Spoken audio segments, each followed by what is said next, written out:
So tell me a little bit about bootlegging at Breezy Point Resort. Okay. Well, I'm really not that familiar with it. Mm-hmm. I do know that during the Depression they always had liquor for cocktails, and they had beer, and they also had gambling. During the 20s, and they were able to get a liquor license as soon as they lifted Prohibition.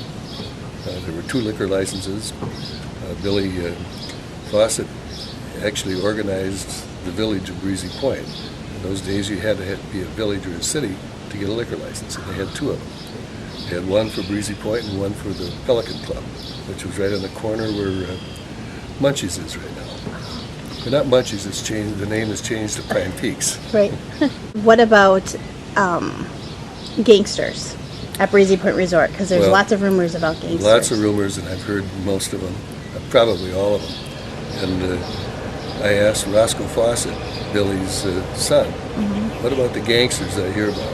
And he says father would never allow them on the property. We had a lot of interesting people here, but there was no shoot-'em-up gangsters. I'm sure there were bootleggers and other people that were a little bit shady, but there were no gangsters. Why do you think he wouldn't allow gangsters? Yeah, he catered to a pretty upscale crowd.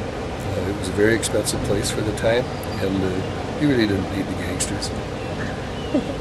How has you mentioned that Breezy Point Resort was kind of the Riviera of the North? Right. There is a book that was published, The Riviera of the North, and just talked about the elegant service that they had. Billy would travel around the world on his safaris, and he'd bring back different uniforms, and it was a very, very interesting and different resort for Minnesota. And didn't he have a zoo at one point? He had a small zoo, and he had, I don't know how many animals he had there, but there were riding stables too, and every resort I think had those in those days. He also had Chief Pequot's grave that seemed to be moved every now and then. How important has Breezy Point Resort been to this community in terms of economy and just even the history of the area? It's been the biggest employer. We bring thousands of people here every year in this area.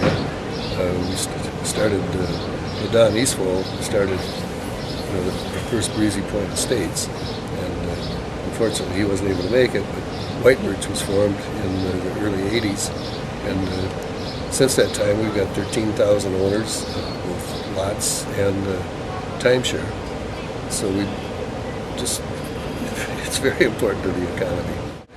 The ice arena, Bob Spiezzo put that together, and it was very difficult to get it done about 12, 15 years ago. And now every weekend up here is full all winter long with hockey tournaments. We have hockey camps and other skating camps like Point of Perfection in the summertime. So it's turned very, very slow winters into a very busy winters, if only on weekends. We've got our own hockey team. It's a junior A.